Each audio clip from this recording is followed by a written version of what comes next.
Fleet tactician Varth stood before the observation window of his ship, the certainty of purpose. His 4 eyes watched the planet below, the calm patience of a predator who had seen 1,000 worlds burn. He was old, even by the standards of the Kethvari hegemony. 300 years of service had taught him one truth above all others. Every species was the same. They rose, they fought, they fell. The strong consumed the weak. This was the natural order of the galaxy. His long fingers tapped against the console as data streams flowed across his screen. The humans had finally arrived. Varth had been watching this young species for 2 decades now. They had crawled out of their small blue world only a century ago, spreading to nearby systems with the eager hunger of all new spacefaring races. They were unremarkable in most ways. Their ships were adequate, but not impressive. Their weapons were functional, but primitive. Their bodies were soft, fragile things that broke easily. The Drexen Collective had taken 3 of their colony worlds 6 months ago. The Drexen were not a major power, but they were dangerous enough. Large reptilian creatures with natural armor and venomous spines. They had been raiding the edges of civilized space for generations. When they found the human colonies, they did what they always did. They attacked, conquered, and claimed Dodd. Now the humans had come to take their worlds back. Varth watched their fleet emerge from faster-than-light travel. 12 warships, several dozen transport vessels, and a command carrier that was broadcasting on all frequencies. The humans were announcing themselves. They wanted the Drexen to know they were coming. Foolish, Varth thought, but expected from a young species. The Drexen defense fleet moved to intercept. The battle that followed was chaotic and brutal. Human ships fought with surprising coordination, their captains communicating constantly, adjusting their formations in real time. They took losses, but gave more than they received. Within 4 hours, the Drexen fleet was broken. Varth made notes. The humans were better at space combat than he had expected. Not exceptional, but competent. They would be worth watching if they survived the next century. Then something strange happened. The human transport ships began descending toward the planet's surface. Varth leaned forward, his 4 eyes narrowing. He checked his sensors twice, certain he was misreading the data. But no, the readings were clear. The humans were deploying ground forces. Varth felt a sensation he had not experienced in decades. Confusion. He opened a channel to his second officer. "Confirm what I am seeing. The humans are landing soldiers on the surface?" "Confirmed, fleet tactician. Approximately 8,000 infantry units in armored suits. They are establishing landing zones in the northern continent." Varth stared at the screen. 8,000 soldiers, dropping onto a planet held by 40,000 Drexen warriors. Warriors who were larger, stronger, and knew the terrain. Why?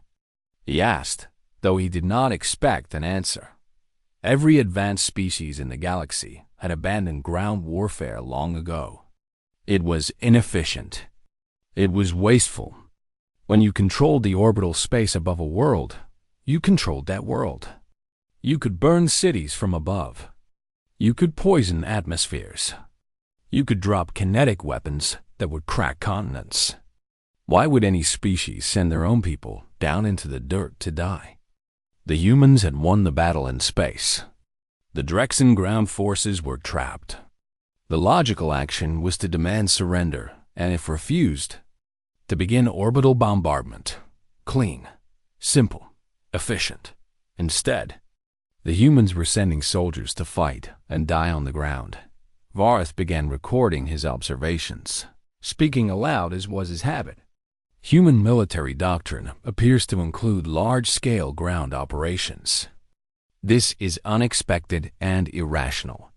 Ground combat results in significant casualties among the attacking force. The humans have orbital superiority and could achieve their objectives without risking personnel.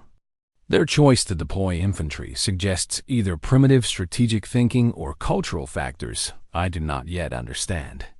He watched the landing craft touch down.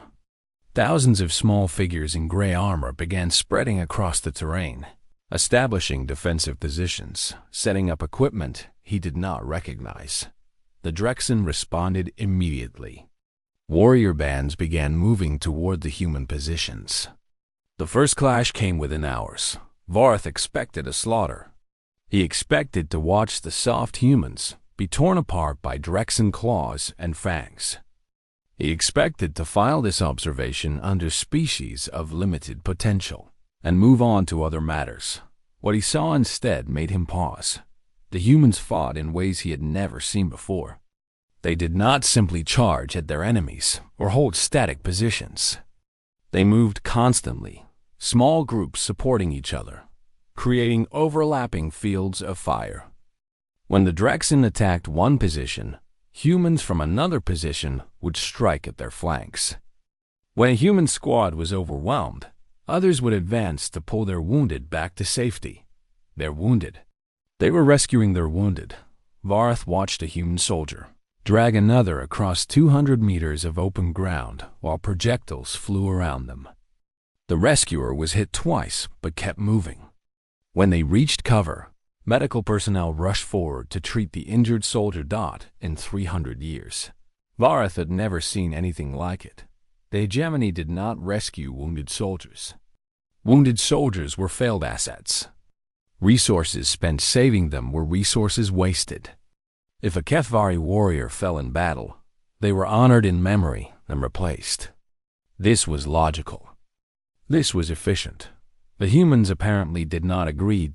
As the first day of ground combat ended, Varth reviewed the casualty figures. The humans had lost over 300 soldiers. The Drexen had lost nearly 2,000. The ratio should have been reversed. The defenders should have had every advantage, but the humans kept adapting. They learned Drexen tactics within hours. They found weaknesses in Drexen formations and exploited them ruthlessly. They took ground and held it. Varth closed his recording with a simple summary. The humans are deploying ground forces in a major combat operation. They send their own people to die in the dirt when they could simply burn the surface clean from orbit. They risk lives to save wounded soldiers. They fight with unexpected coordination and adaptability. Despite these qualities, their fundamental doctrine is wasteful beyond reason. Humanity wields the most foolish weapon I have ever witnessed. He saved the file and returned to the observation window. Below, the battle continued. Human soldiers advanced through jungle terrain, fighting for every meter of ground. Varth decided he would continue watching, not because he expected to learn anything useful, but because he wanted to see how long it would take for this foolish species to realize their mistake. He was certain they would break soon. All species did, eventually. He was certain of many things that night. In the months to come, he would learn how wrong certainty could be. 3 weeks had passed since the humans landed on Kepler 442c. Varth had not left the observation deck for more than a few hours at a time. His officers had begun to worry about him. The fleet tactician was known for his cold efficiency, his ability to observe without emotion. But something about this human campaign had captured his attention in ways they did not understand. The jungle world below was hot, wet, and hostile. The terrain favored the defenders. The Drexen knew every path, every river, every cave system. They had been fighting on worlds like this for generations. The humans should have been destroyed within days. Instead, they were winning. Varth watched the footage from his surveillance drones with growing fascination. A human unit was moving through dense vegetation. 50 soldiers in gray armor that was already stained with mud and blood. Their leader was a female, small even by human standards, but her voice carried across the communication channels with absolute authority. Third squad, push left. Find high ground and set up overwatch. Second squad, you're with me. We're going straight through. First squad, hang back and watch our rear. The lizards liked to circle around.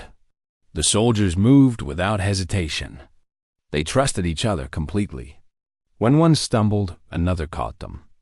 When one ran low on ammunition, another shared. They operated as a single organism with 50 bodies. A Drexen ambush hit them from the trees.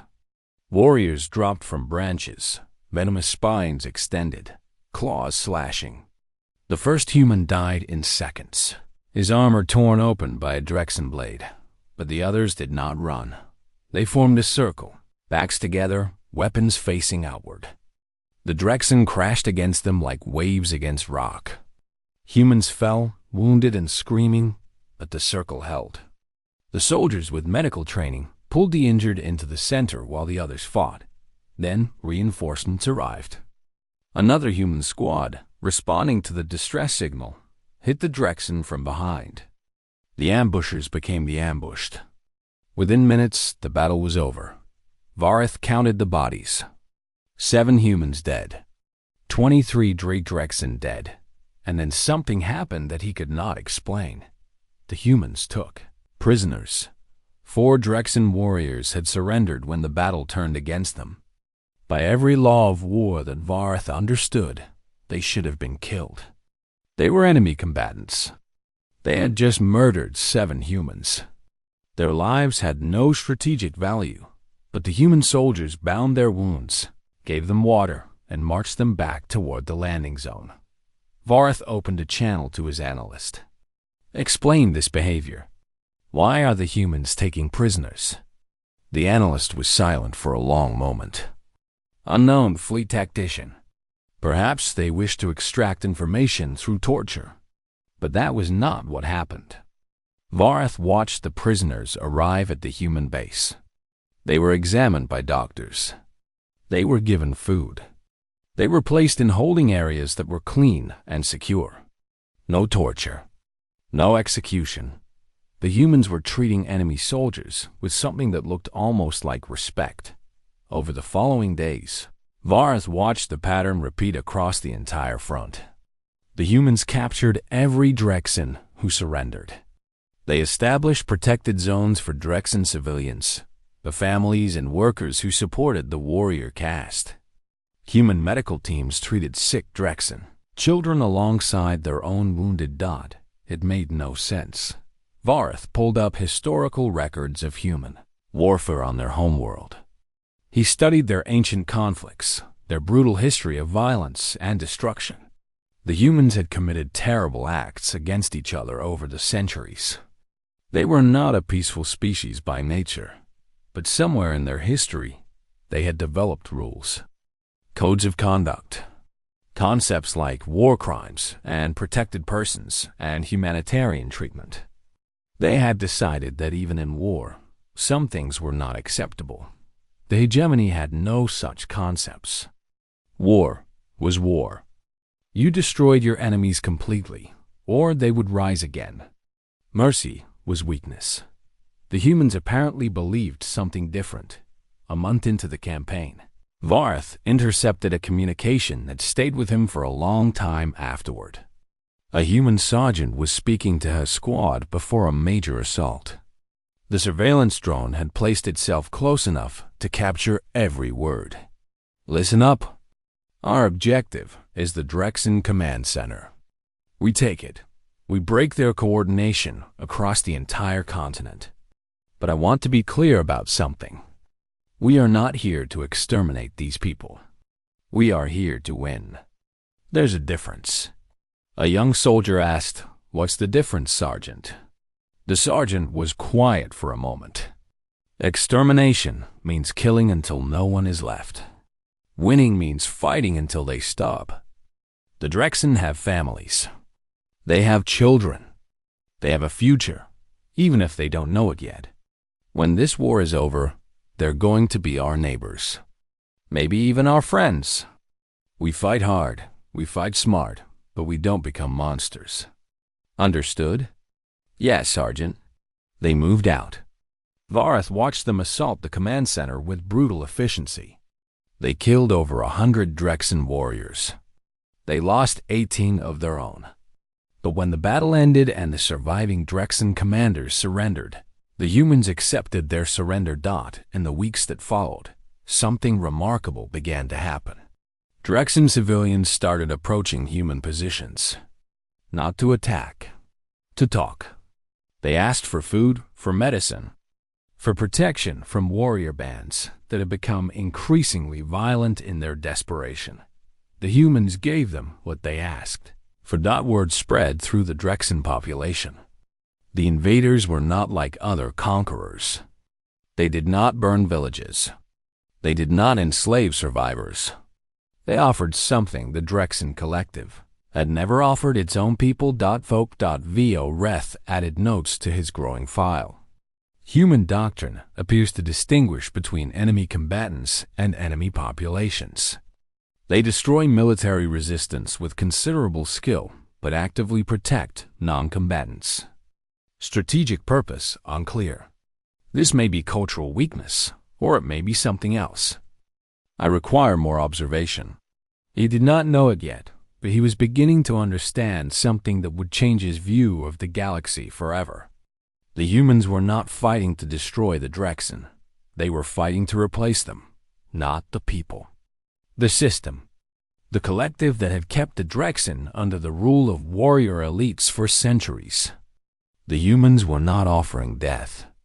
They were offering an alternative. And slowly, one village at a time, the Drexen were starting to listen. Varth watched it all from orbit, his 4 eyes never leaving the screens. He had expected to see the humans fail. He had expected to close this file and forget about this foolish species. Instead, he found himself unable to look away. Something was happening on that jungle world.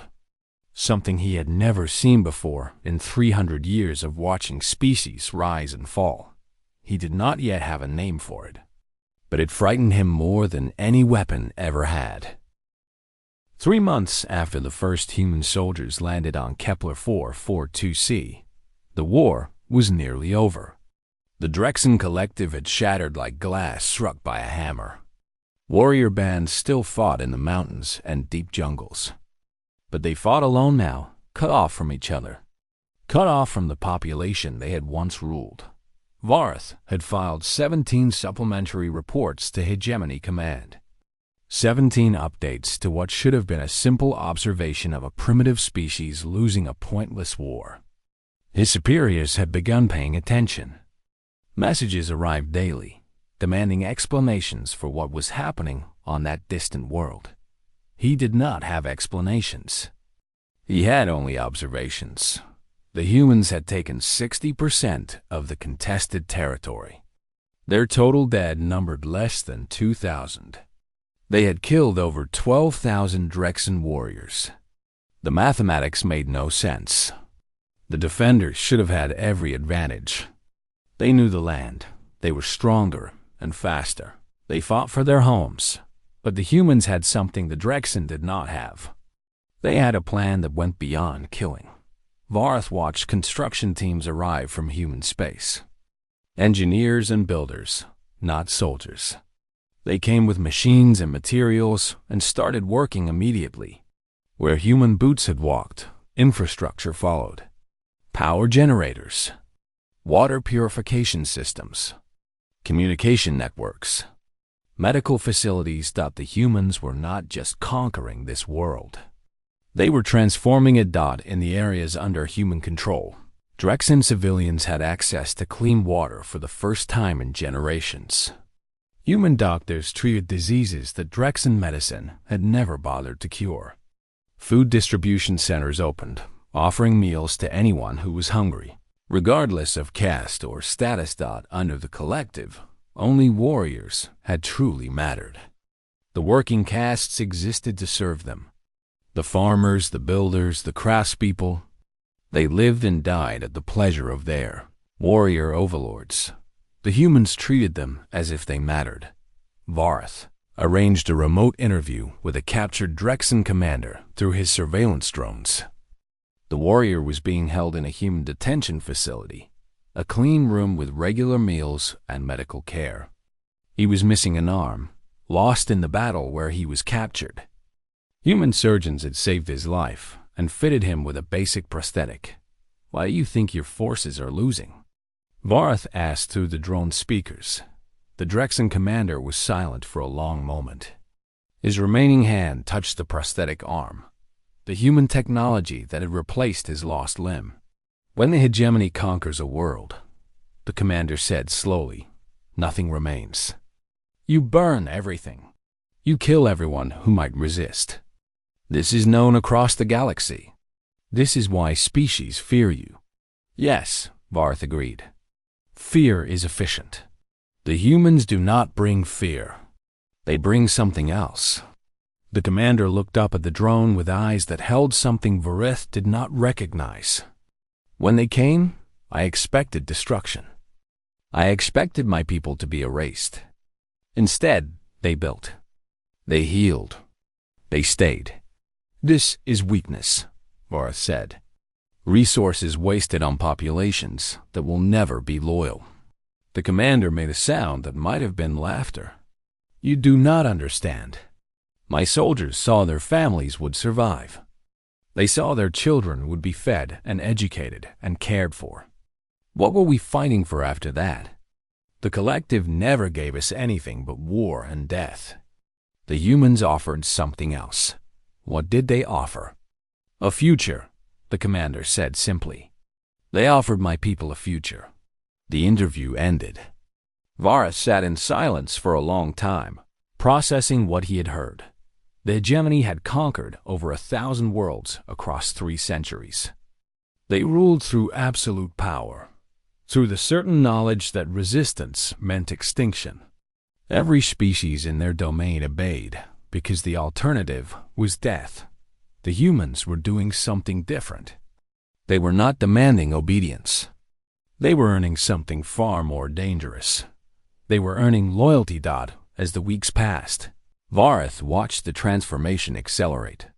Drexen warriors began surrendering in larger numbers, sometimes whole units at once. They did not surrender because they were beaten. They surrendered because they had seen what life looked like under human rule, and they wanted that for their families. The humans integrated them immediately. Surrendered warriors were not executed or imprisoned indefinitely. They were given work, real work, helping to rebuild the world they had tried to defend. They worked alongside human soldiers and engineers, learning new skills, forming new relationships. Former enemies became something else entirely. Not subjects, not slaves, partners. Varth received a priority message from Hegemony Command. The High Council had reviewed his reports. They had questions. They had concerns. They wanted him to make contact with human leadership and assess this new doctrine directly. The order surprised him. The hegemony did not usually negotiate with emerging species. They watched, they evaluated, and when the time was right, they conquered or ignored. Direct contact was reserved for equals, but the High Council was worried. The humans had demonstrated something that challenged the fundamental assumptions of hegemony doctrine. They had shown that conquest did not require destruction. That victory did not require fear. If other species learned what the humans were teaching, if they saw that there was another way to wage war and build empires, the hegemony's entire system of control could be threatened. Varth began preparing for the meeting. He reviewed human diplomatic protocols, their customs of greeting and negotiation. He studied their leaders, their history, their values. The more he learned, the more he understood why the High Council was concerned. The humans did not see their soldiers as weapons to be spent and discarded. They saw them as investments. Every life lost was a tragedy, but every life risked was a statement. When humans sent their people to fight and die on foreign soil, they were making a promise. This world matters to us. These people matter to us. We are willing to bleed for them. That promise was worth more than any orbital bombardment. You could not bomb a promise. You could not destroy belief with weapons. The humans had found a weapon that the hegemony had no defense against. It was not technology. It was not tactics. It was something far simpler and far more powerful, Dodd. It was commitment. It was presence. It was the willingness to stay, to build, to become part of something larger than conquest. Vareth looked out at the planet below, at the world where human soldiers were still fighting and dying, where former enemies were becoming future allies. He had called their weapon foolish. He was beginning to suspect he had been wrong. The meeting with human leadership would tell him for certain. He prepared himself for what he might learn, and for what it might mean for everything he had believed for 300 years. The neutral station Covenant Prime hung in the darkness between stars. It was one of the oldest structures in the galaxy, built by a species that had gone extinct before the hegemony rose to power. Now it served as a meeting place for civilizations that did not trust each other enough to meet anywhere else. Vareth arrived 3 hours before the scheduled meeting. He walked through corridors that had seen 10,000 negotiations, 10,000 treaties, 10,000 moments where the fate of worlds hung in the balance. He had been here many times before, always representing the absolute power of the hegemony. Today felt different. The human delegation arrived precisely on time. 4 individuals in simple gray uniforms, led by a woman whose file Vareth had memorized. Admiral Diana Okonkwo, 63 years old by human counting, veteran of 4 conflicts, known for unconventional tactics and an absolute refusal to accept unnecessary casualties. She was small, even by human standards. Her hair was gray and cut short. Her eyes were dark and calm. She moved with the careful efficiency of someone who had spent a lifetime making difficult decisions. They sat across from each other in a circular room with no windows. The table between them was made of some ancient material that Vareth did not recognize. Neither side had brought weapons. This was tradition at Covenant Prime. "Fleet Tactician Vareth," the Admiral said. Her voice was warm but controlled. "I've read your work. Your analysis of the Keleth campaign is still taught in our war colleges." Vareth was surprised. He had not expected humans to study hegemony military history. "You honor me, Admiral, though I am curious why your species would learn from our methods. Your own doctrine seems quite different." "We learn from everyone," Okonkwo said. "Understanding how others fight helps us understand how to survive." The conversation began carefully, circling around the real questions. They discussed the war on Kepler 442c, now nearly finished.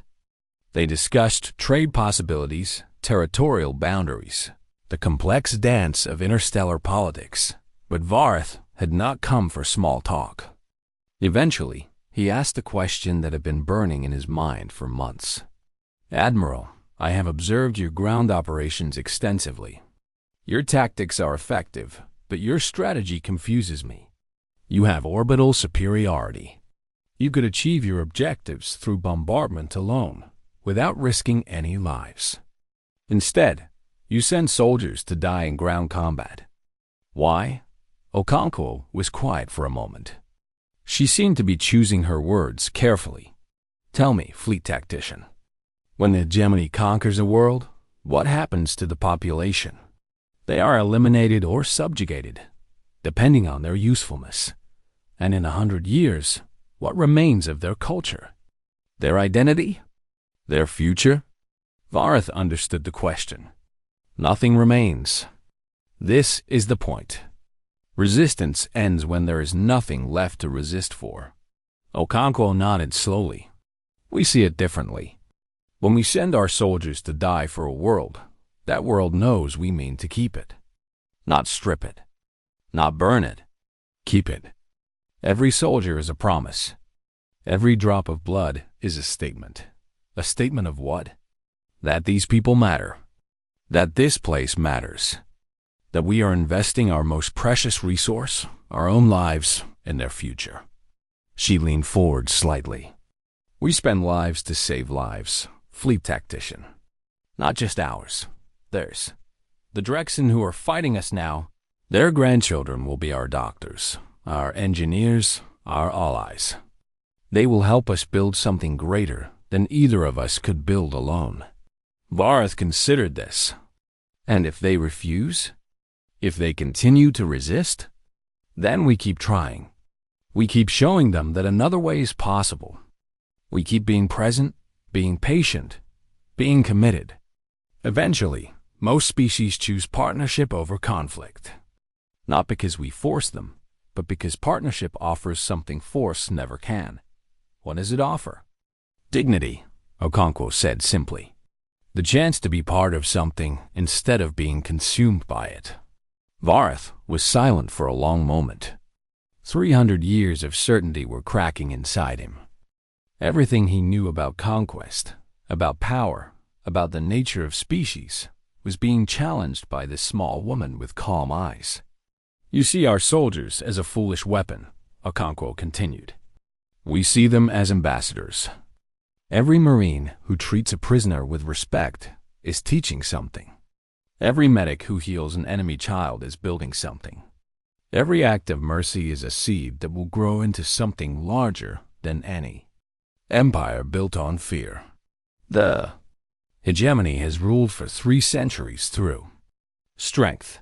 The hegemony has survived for 3 centuries through fear. Okonkwo corrected gently. There is a difference. Strength builds. Fear only destroys. Eventually, there will be nothing left to fear, and nothing left to destroy. What then? Vareth had no answer. The Admiral stood. The meeting was ending. Fleet tactician, I respect your species. You are powerful and ancient and have achieved great things. But you have forgotten something that humans learned long ago, through centuries of our own brutal history. What have we forgotten? That the strongest empire is not the one with the biggest weapons. It is the one that people choose to belong to. She extended her hand, a human gesture of respect. If the hegemony ever wants to learn what we know, we will teach you. Not through conquest. Through example. Vareth took her hand, feeling the strange warmth of human skin against his own cold fingers. He returned to his ship in silence. His officers asked questions he did not answer. He locked himself in his quarters and began writing his final report to Hegemony Command. The words came slowly.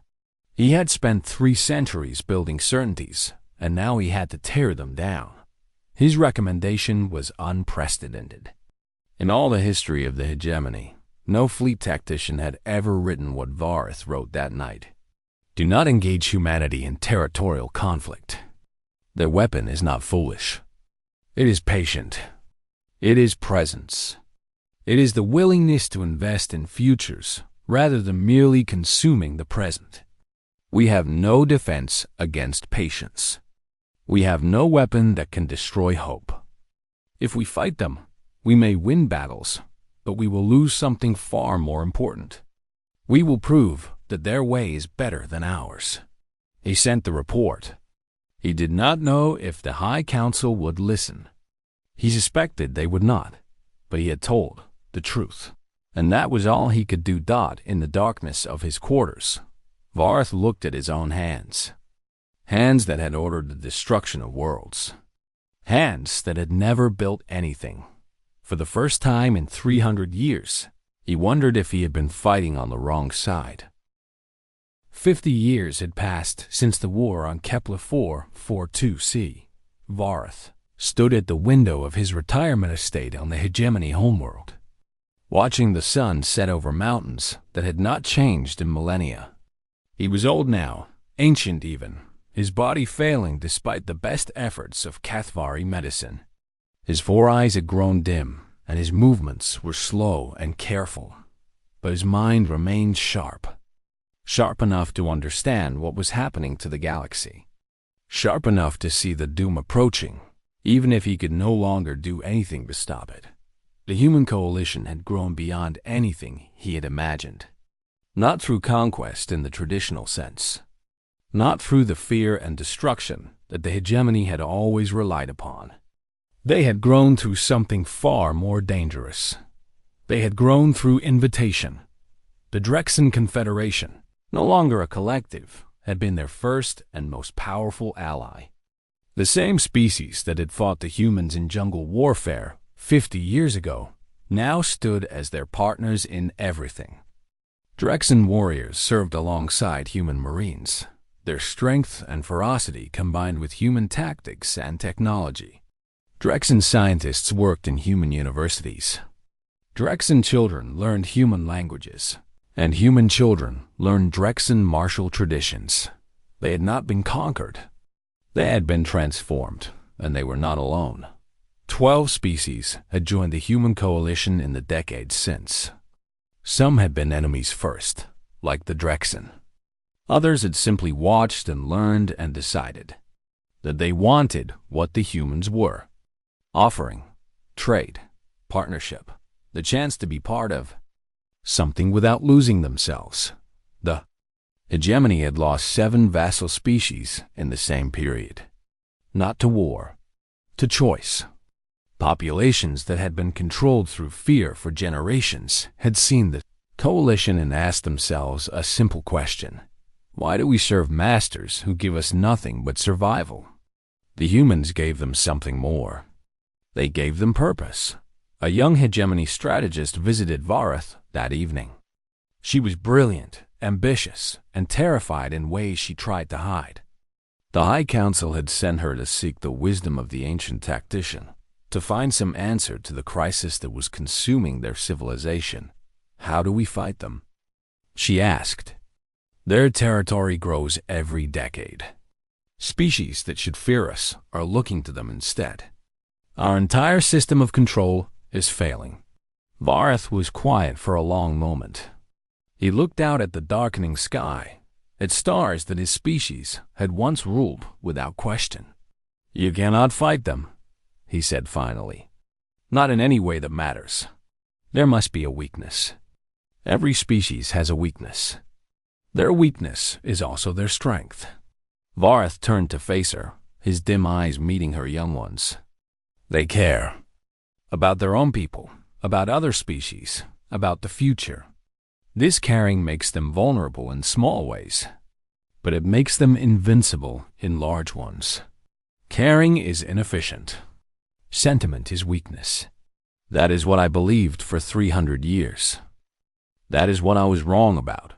He gestured toward the window, toward the galaxy beyond. You cannot bomb hope. You cannot subjugate a handshake. You cannot destroy the future by threatening the present. The humans understood this. We did not. The strategist was frustrated. She wanted solutions, not philosophy. The High Council expects actionable intelligence. Then tell them this. Voreth's voice grew stronger, carrying the weight of 3 centuries of experience. The humans fight for something. Their soldiers die for something. Every species that joins them believes in something. What do we fight for? What do our soldiers die for? Nothing but the continuation of our power. Power for its own sake. And that is not enough. It was never enough. We simply never faced an alternative before. What alternative? Meaning, Vareth said. The humans offer meaning. They offer the chance to be part of a story that goes beyond mere survival. We offer only fear, and fear is exhausting. Eventually, even the most terrified populations will risk everything for the chance to feel something else. The strategist left without answers. Vareth knew she would report his words to the High Council, and the High Council would ignore them as they had ignored his report 50 years ago. They were too committed to the old ways. They could not imagine changing everything they were, and so they would fall. Not quickly, perhaps. Not in his lifetime. But eventually, 1 week later, Vareth watched a ceremony broadcast across the galactic networks. The Vela species was being formally inducted into the human coalition. The Veleth had been a hegemony vassal for 800 years, obedient and afraid. 2 years ago, they had requested human intervention. Human soldiers had arrived on their world. Not to conquer, to be present, to build, to stay. The ceremony took place in the capital city of the Velith homeworld. Human soldiers stood alongside Velith citizens, not as occupiers, but as partners.